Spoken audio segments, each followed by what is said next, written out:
देख रहे हैं राष्ट्रीय तक न्यूज। मैं हूं आपके साथ निहाली। चलिए अब रुक करते हैं आज की खबर की ओर। विधायक कृष्णा खोपड़े का बयान। पूर्व नागपुर की बीजेपी विधायक कृष्णा खोपड़े ने कहा कि हिंदू सनातनियों को ललकारा गया तो ईंट का जवाब पत्थर से देंगे। उन्होंने आरोप लगाया कि पिछले 3 महीनों से कुछ सामाजिक तत्व लगातार शहर का सांप्रदायिक माहौल बिगाड़ने की कोशिश कर रहे हैं। खोपड़े ने कहा कि 3 सितंबर को गणेश जी की मूर्ति के पास महाप्रसाद का आयोजन किया, लेकिन वहां अराजक तत्वों ने प्रसाद फेंक दिया और तलवार भाले लेकर दहशत फैलाने की कोशिश की। उन्होंने बताया कि इस घटना के बाद इलाके में भय का माहौल बन गया। हालांकि पुलिस ने तुरंत कार्रवाई करते हुए 17 आरोपियों को गिरफ्तार कर लिया। खोपड़े ने कहा कि धार्मिक कार्यक्रमों को निशाना बनाना चिंताजनक है। अगर भविष्य में भी सनातनी समाज को ललकारा गया तो इसका जवाब पत्थर से देंगे।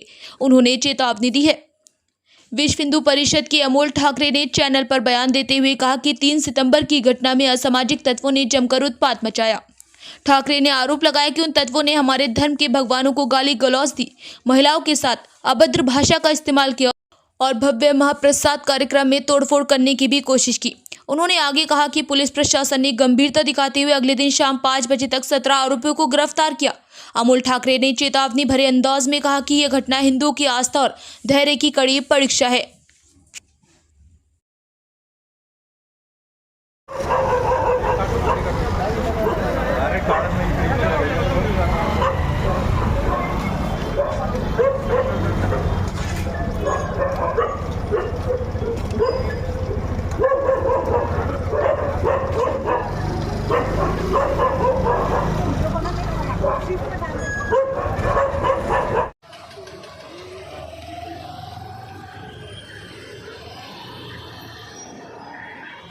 ठीक आहे, मी येऊन बघ.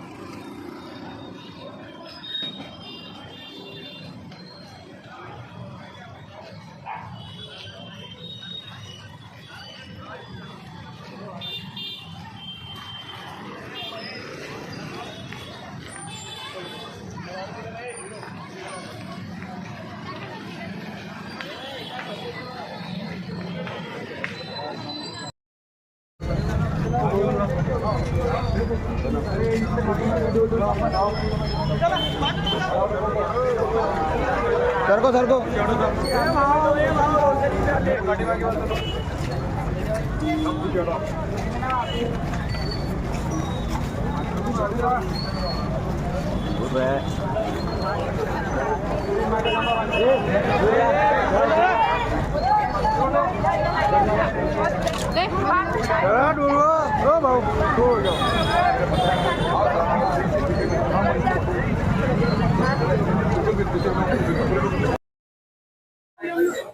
सर, जिस प्रकार जो 3 तारीख की जो घटना हुई है, जिस प्रकार असामाजिक तत्वों ने शांतिनगर में जो उत्पात मचाया और जो लोगों में एक भय का वातावरण था, आज महाआरती के जरिए आपको ऐसा लगता है कि वो भय का वातावरण दूर होने जा रहा है? इसके लिए जो है क्या सामाजिक संगठन क्या आपकी तरफ से कुछ कार्य कर रही है इस एरिया के लिए?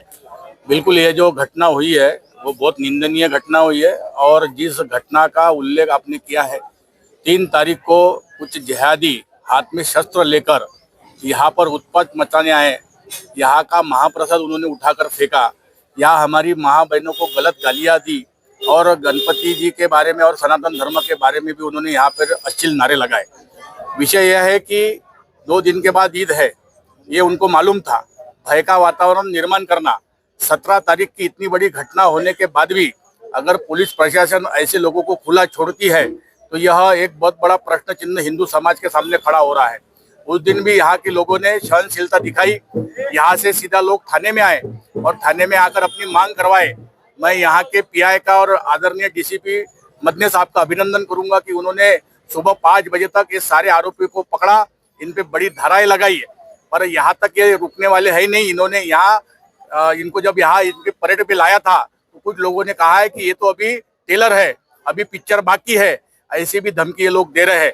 तो मैं आपके माध्यम से पुलिस प्रशासन को इतना ही कहना चाहूंगा कि इसके बाद ऐसी घटना अगर होती है तो ईंट का जवाब पत्थर से देने के लिए हिंदू भी तैयार है। अभी हिंदू की सहनशीलता इन लोगों ने देखनी नहीं चाहिए।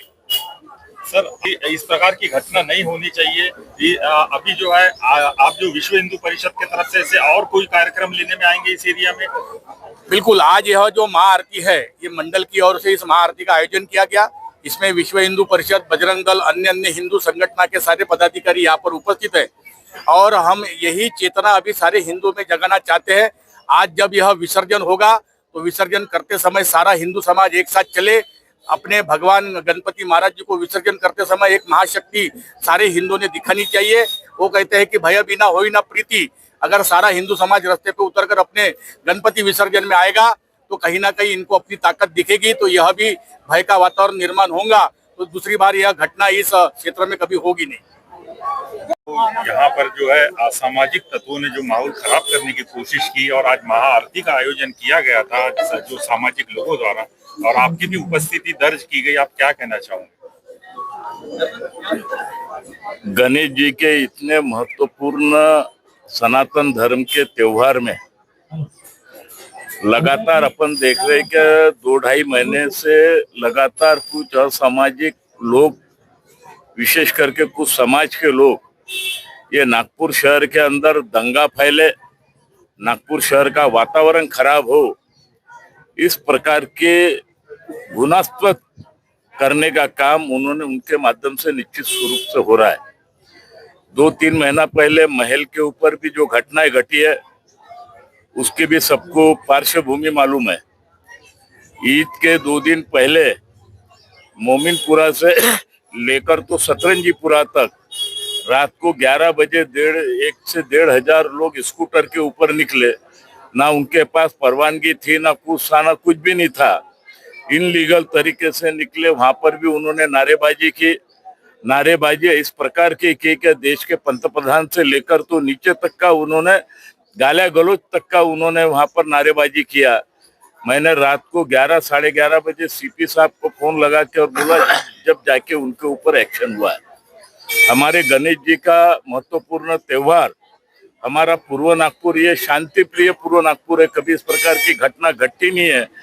परंतु कुछ लोगों ने जिस तरीके से यहाँ पर परसों के दिन का जो घटना हुई है, ये सभी लोगों को शर्मनाक घटना है और हमारे जैसे सनातन धर्म वालों को भी शर्मनाक घटना है कि गणपति के पटांगण में महाप्रसाद चालू था। महिलाएं हमारे यहाँ पर प्रसाद खा रही थी और उस समय जिस तरीके से स्कूटर पे जो अपन ने औजार भी कभी देखे नहीं होंगे, उस प्रकार के औजार उनके हाथ में थे। अनेकों की उन्होंने गाड़ियां भी फोड़ी, यहाँ का महाप्रसाद भी फेंकने का काम किया। और ताबड़तोड़ तो जब पता लगा तो मैंने सीपी साहब से भी उसी समय रात को 2 बार बात किया। पीआई साहब ने भी उसमें अच्छी कार्रवाई करके कुल 17 आरोपी को उन्होंने गिरफ्तार किया है। अब ये औजार कहाँ से आए? और ये औजार कोई ये चाकू वाले औजार नहीं थे, ये धारदार वाले औजार, अलग प्रकार के औजार उसमें वीडियो में आपको दिखता है। इसका मतलब यह है कि इनके पीछे कोई किसी का तो भी हाथ है। यह औजार खजीना किसी के तो भी घर में रखा हुआ है और वहां से उठाकर इस प्रकार की उन्होंने कार्रवाई, इस प्रकार का दंगा न हो और वातावरण खराब हो। और इसीलिए पुलिस कमिश्नर का भी मैं अभिनंदन करता हूँ, पीआई साहब का भी अभिनंदन करता हूँ कि उन्होंने ताबड़तोड़ एक्शन लेकर 2-3 घंटे के अंदर ही उस कार्रवाई को अंजाम दिया है। लेकिन ये जब सब प्रक्रिया जब होती है, मुझे तो पीआई साहब यहाँ पर खड़े हैं, मेरे को तो पीआई साहब के जो अंडर में जो काम करने वाले जो लोग हैं, जो डीबी का स्पॉट है, डीबी के जो लोग हैं, उनके ऊपर भी मुझे शंका जारी है, क्योंकि उनके साथ उनका तालमेल अच्छा है और तालमेल अच्छा होने की वजह से ही ये घटना इस टाइप की यहाँ पर घटी हुई है। और कल मैं सीपी साहब से 4 बजे मिलने वाला हूँ। 4 बजे उनको सारी परिस्थितियों की भी जानकारी दूंगा और इसके अंदर इसके पीछे कौन है और कौन इसके पीछे शक्ति काम कर रही है, उनके ऊपर भी मौका के अंदर कार्रवाई हो, 302 का गुना दाखिल हो। क्योंकि जब गाड़ी के ऊपर जा रहे थे, गाड़ियां फोड़ रहे थे और एक आधा व्यक्ति जब सामने आ जाता तो उनके भी गर्दन के ऊपर वो मारते। उनको शैतान का रूप उस समय उनके दिमाग में भरा हुआ था और इसीलिए कल सीपी साहब से मिलकर ये सब बातों का हम निश्चित रूप से ये करेंगे और आने वाले समय में इस प्रकार की घटना अगर हुई तो उन्होंने भी ध्यान में रखना चाहिए कि ये सनातन धर्म है, जो आपने देखा होगा कि योगी जी ने जो उत्तर प्रदेश में करके बताया और वो वहीं से ही यहाँ पर भाग के आए हुए ये सब लोग, ऐसी भी मुझे जानकारी मिली है। और इनके ऊपर कड़ी से कड़ी कार्रवाई हो और इनके अंदर मौका लगे, 302 की कार्रवाई हो, ये मांग कल हम सीपी साहब से करने वाले। फिलहाल खबरों में इतना ही। बाकी खबरों के लिए देखते रहिए राष्ट्रीय तक न्यूज।